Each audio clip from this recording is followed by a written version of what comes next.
right, so let's continue. We're in Revelation 21:3, and we're just continuing.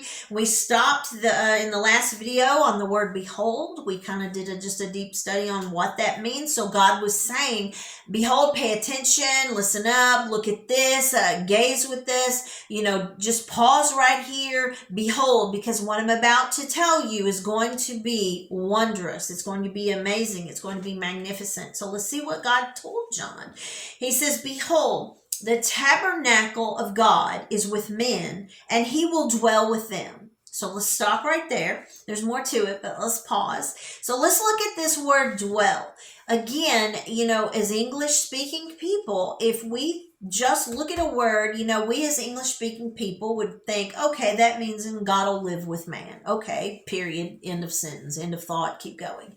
But there's so much more to it. So if we take this word dwell, it says, and God will dwell with us. He will dwell. He's showing John that, God himself comes down in this holy city and he dwells with us. And so why do we find hope in that? Well, if we look at the word dwell, it means to settle down, to abide. There are two Hebrew words, there are two Greek words, all of those words translated here. I'm not going to try to, pronounce the words, but I will tell you what they mean. So the two Hebrew words, one of them would mean to have your address with. So just think about that. In this crazy world, this wicked world, and all of this mess that we're in right now, it can sometimes feel like God is very far away.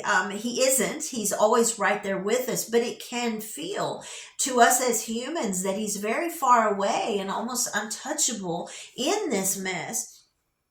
But we see God coming down and literally being with man in a different way than he's ever been. He has always been with man. But we have to remember that all the way back in the garden, the way that he walked with Adam and Eve before the fall was very different than the way he has been with us after the fall. And so then God wants to restore all the way back to his original plan, which was to dwell with man in communion, in an intimate, personal, very close way. And so, we see God telling John, when the holy city comes down, I'm coming with it. I prepared the city and I'm prepared to be with man, and I'm going to dwell. I'm going to make my address with man. My gosh, that alone, what a promise that God himself will dwell with us one day, in the same way that he made his dwelling place with Adam and Eve in the very beginning. It means to have one's abode with. If we go on the Hebrew words there, it's the concept of Shekinah, of God's glorious presence literally being with us. Two Greek words there, to inhabit, to settle down, to make one's home, to abide, in a continuous abiding relationship. It's forever. It never stops. It never goes away. And I love this. There's a Hebrew word. It's made up of 3 letters. I believe it's pronounced yashab. I could be wrong. But that word means the work of returning. So what is God returning to? He's returning to the original plan that he had to have that kind of personal relationship with us, to stay with us, to walk with us in this holy city, to dwell with us. And so if we stop at Revelation 20, and again, all the mess, all the wars, the rumors of wars, the beast system, and all of these things that the book of Revelation tells us about up to this point, and we don't read Revelation 21 in its context, then we'll be having nightmares. And that's kind of what was happening with me. We were listening to the news and reading things in Revelation up to chapter 20 and not going any further. And so it was making me feel hopeless. This is terrible. This is a nightmare. And so here in 21, God is literally saying, hey, the nightmare's over. It's done. You've made it through the darkness. I'm coming down to be with you just like I always wanted to be before man sinned, before your sin, not just Adam and Eve. We're kind of hard on them sometimes because, God can't be where sin is. And so we see God saying with this, this great voice saying, behold, pay attention. And now we know why he said, behold. He says, pay attention. I'm coming down and I will dwell with man.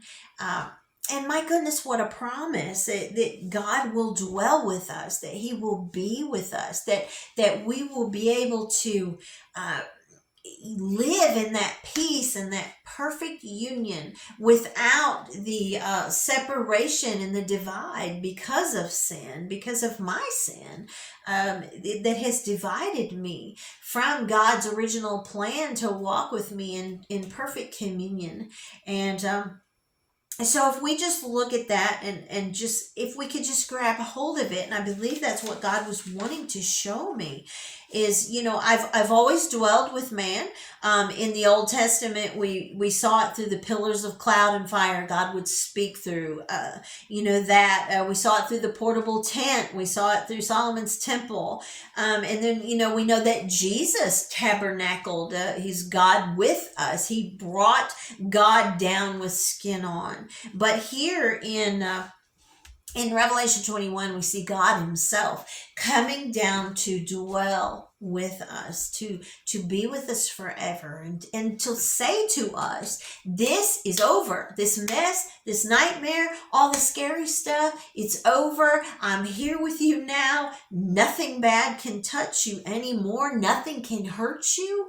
The enemy is gone. My enemy and your enemy is gone. God's enemy is gone. He has destroyed all of that, all of these things that hurt us and worry us, and the frustrations and the nightmares and the pains and the heartaches. They're gone because now God is here with us and he will dwell with us forever. So I'm going to stop there. We'll go on in verse 3. But let's grab hold of that, because that's what God was saying. He's saying, behold, I'm giving you an invitation. I'm giving you the invitation here to look at this and to get your eyes set on this vision instead of, everything that's prior to it that very often we're keeping our eyes on today. We're keeping our ears tuned to the bad things. So let's get our eyes and our ears focused to behold God himself will dwell with man forever.